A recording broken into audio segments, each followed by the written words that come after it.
Assalamualaikum warahmatullahi wabarakatuh. Selamat datang di channel Cahaya Mata. Pada kesempatan ini kita akan membahas tentang Al-Quran sebagai pedoman hidup. Bab yang pertama untuk kelas 11 itu berkenaan dengan Al-Quran sebagai pedoman hidup. Di dalam bab ini kita akan membahas tentang Taurat, Zabur, Injil, dan Al-Quran sebagai kitab-kitab yang diturunkan Allah Subhanahu wa Ta'ala kepada para nabi dan rasulnya. Kitab Taurat diturunkan kepada Nabi Musa alaihissalam, Zabur kepada Daud alaihissalam, Injil kepada Isa alaihissalam, dan Al-Quran tentunya kepada Muhammad Rasulullah SAW. Kemudian kita akan mengetahui sejarahnya, diyakini kebenarannya bahwa kitab-kitab Taurat ini ada, kitab-kitab yang lain ini ada. Kemudian menerapkan perilaku toleransi dan saling menghargai terhadap kitab-kitab yang telah diturunkan Allah dengan sebelum Al-Quran. Yang terakhir mengetahui sejarah Al-Quran, diyakini kebenarannya, keberadaannya, dibaca, dipahami, dipedomani isinya, dan dijadikan sebagai pedoman hidup kita. Bismillahirrahmanirrahim. Bab yang pertama, iman kepada kitab-kitab Allah. Standar kompetensi peningkatan keimanan kepada kitab-kitab Allah. Kompetensi dasar yang akan kita pelajari, yang pertama, meyakini adanya kitab-kitab suci Allah. Yang kedua, peduli kepada orang lain dengan saling menasihati sebagai cerminan beriman kepada kitab-kitab Allah. Yang ketiga, menganalisis makna iman kepada kitab-kitab Allah. Yang keempat, menyajikan keterkaitan antara beriman kepada kitab suci Allah dengan perilaku kita sehari-hari.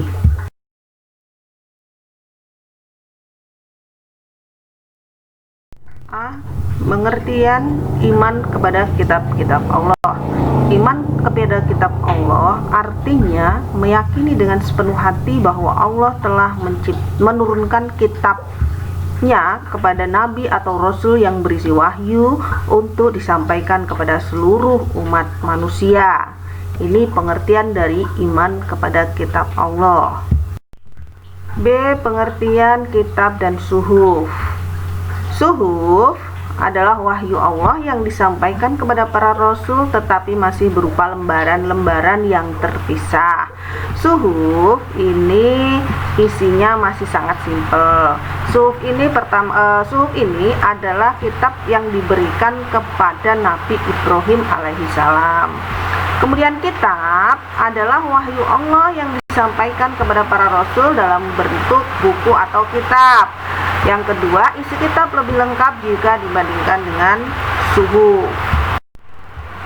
Yang C, kitab-kitab Allah dan para penerimanya. Nomor 1, kitab Taurat. Kata Taurat berasal dari bahasa Ibrani yang Torah atau instruksi. Kitab Taurat adalah salah satu kitab suci yang diwahyukan Allah kepada Nabi Musa alaihissalam untuk menjadi petunjuk dan bimbingan baginya dan bagi Bani Israel. Ya, umatnya Nabi Musa itu Bani Israel. Isi pokok dari kitab Taurat dikenal dengan 10 hukum, 10 commandments, atau 10 firman yang diterima Nabi Musa alaihissalam di atas bukit Tur Sina atau Gunung Sinai. Isi dari 10 commandments itu adalah, yang pertama, hormati dan cintai Allah satu saja. Yang kedua, sebutkan nama Allah dengan hormat. 3, kuduskan hari Tuhan, yaitu hari ke-7 atau hari Sabtu. Keempat, hormati ibu bapakmu. 5, jangan membunuh. 6, jangan berbuat cabul. 7, jangan mencuri. 8, jangan berdusta. 9, jangan ingin berbuat cabul.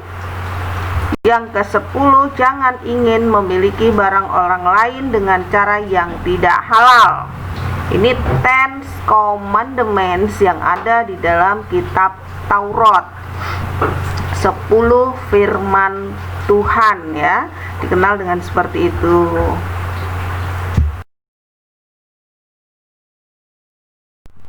Oke, yang selanjutnya nomor 2 yaitu kitab Zabur. Kata Zabur bentuk jamaknya Zubur, berasal dari Zabara yazburu zabr yang artinya menulis. Makna aslinya adalah kitab yang tertulis.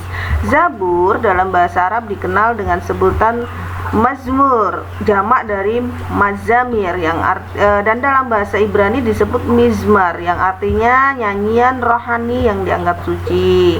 Secara garis besar, nyanyian rohani yang disenandungkan oleh Nabi Daud alaihissalam dalam kitab Zabur terdiri atas 5 macam. Yang pertama, nyanyian untuk memuji Tuhan. Yang kedua, nyanyian perorangan sebagai ucapan syukur. Yang ketiga, ratapan-ratapan jamaah. Yang keempat, ratapan dan doa individu. Dan yang terakhir, nyanyian untuk raja ini yang berkenaan dengan kitab Zabur yang diturunkan kepada Nabi Daud alaihissalam, yang artinya adalah nyanyian kerohaniahan.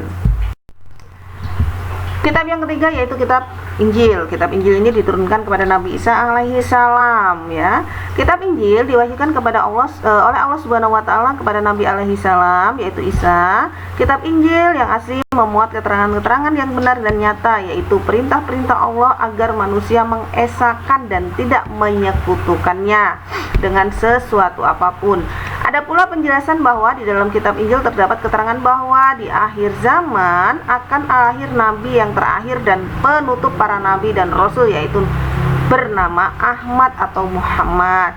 Kitab Injil sebagai petunjuk dan cahaya penerang bagi manusia. Kitab Injil sebagai mana dijelaskan dalam Al-Quran bahwa Isa alaihissalam untuk mengajarkan tauhid kepada umat atau pengikutnya.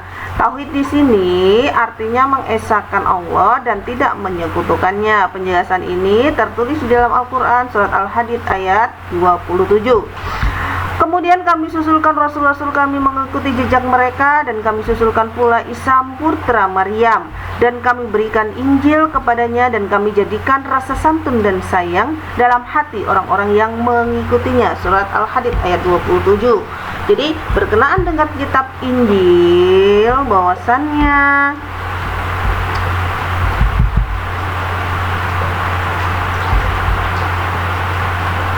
kitab Injil ini diturunkan kepada Nabi Isa alaihissalam untuk mengajarkan tauhid. Jadi namun bukan hanya saja Injil ini senasib dengan Taurat, yakni sudah mengalami perubahan dan pergantian yang dilakukan oleh tangan manusia. Jadi Injil yang sekarang kita terima itu bukan berupa Injil yang asli. Oke, cukup.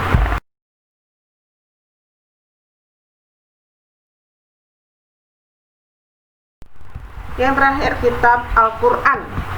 Al-Quran diturunkan kepada oleh Allah Subhanahu wa taala kepada Nabi Muhammad SAW melalui malaikat Jibril. Al-Quran diturunkan tidak sekaligus melainkan secara berangsur-angsur. Waktu Al-Quran selama 23 tahun, tepatnya 22 tahun 2 bulan 22 hari. Terdiri atas 30 juz, 114 surat, 626.236 ayat, 74.437 kalimat, dan 325.345 huruf. Wahyu pertama adalah surat Al-A'la ayat 1-5 diturunkan pada malam 17 Ramadan tahun 610 Hijriah Masehi di Gua Hira. Wahyu yang terakhir turun adalah surat Al-Maidah ayat 3. Ayat tersebut turun pada tanggal 9 Zulhijjah tahun 10 Hijriah di Padang Arafah ketika beliau sedang menunaikan haji wada atau haji perpisahan. Jadi kitab Al-Quran ini adalah kitab sucinya umat Islam, kitab suci kita, ya.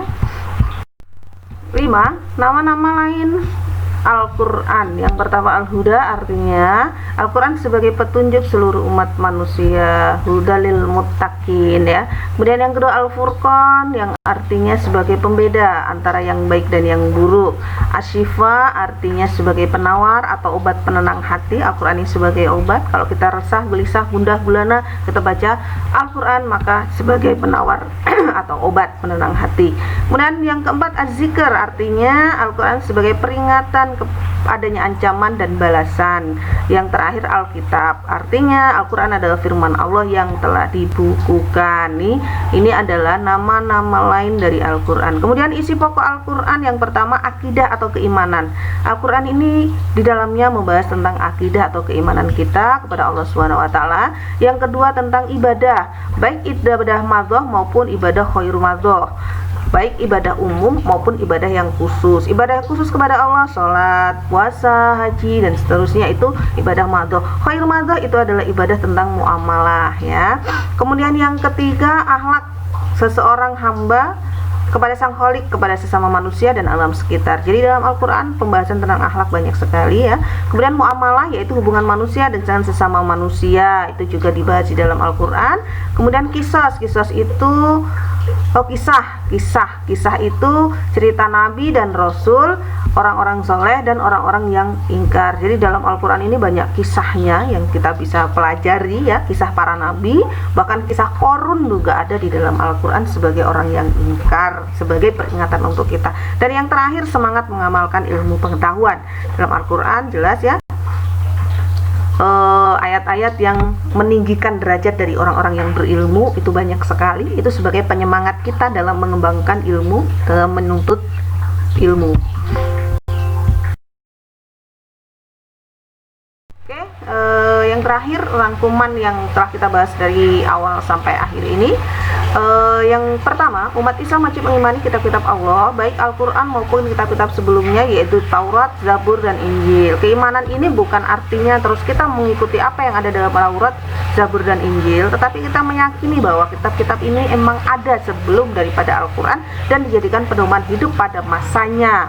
Kemudian yang kedua, kitab Taurat diturunkan kepada Nabi Musa alaihi salam, berisi tentang 10 perintah, mengesahkan Allah, larangan menyebut nama Allah dengan main-main, memuliakan hari Sabtu, menghormati kedua orang tua, larangan mencuri, larangan membunuh manusia, larangan berbuat syirik, larangan melakukan zina, larangan menjadi saksi palsu, larangan memiliki keinginan atas hak orang lain. Nih, ini daripada isi dari kitab Taurat. Yang ketiga, kitab Zabur diwahyukan kepada Nabi Daud alaihissalam, berisi tentang zikir, nasihat, dan hikmah. Tidak memuat syariat karena diperintahkan oleh Allah untuk mengikuti syariat Nabi Musa. Jadi isinya daripada kitab Zabur itu senandung nyanyian tadi, nasihat, hikmah ya. Dalam nyanyian itu adanya nasihat dan hikmah, dan syariat yang diikuti adalah syariat dari Nabi Musa alaihissalam yang ada di dalam kitab Taurat. Kemudian yang keempat, kitab Injil diturunkan kepada Nabi Isa alaihissalam, memuat perintah agar manusia mengesahkan Allah dan tidak menyekutukannya, juga menjelaskan bahwa di akhir zaman akan lahir nabi yang terakhir, yaitu Nabi Muhammad Shallallahu Alaihi Wasallam. Jadi di dalam Injil itu juga pengesaan kepada Allah Subhanahu Wa Taala. Yang kelima, Al-Quran adalah kitab suci yang diturunkan kepada Nabi Muhammad Shallallahu Alaihi Wasallam sebagai penyempurna kitab-kitab sebelumnya. Al-Quran terdiri atas 30 juz, 114 surat, kurang lebih 6.236 ayat, 74.437 kalimat, dan 325.345 huruf. Turunnya Al-Quran disebut dengan Nuzulul Quran pada 17 Ramadan. Di antara keutamaan Al-Quran adalah tersedia pahala bagi yang membacanya. Bahkan yang mendengarkan pun mendapatkan pahala daripada membaca Al-Quran. Baiklah, cukup sekian dari saya. Mohon maaf atas segala kesalahan dan kekurangan. Saya akhiri al-biru manitaqwa wa fastabiqul khairat. Wassalamualaikum warahmatullahi wabarakatuh. Terima kasih.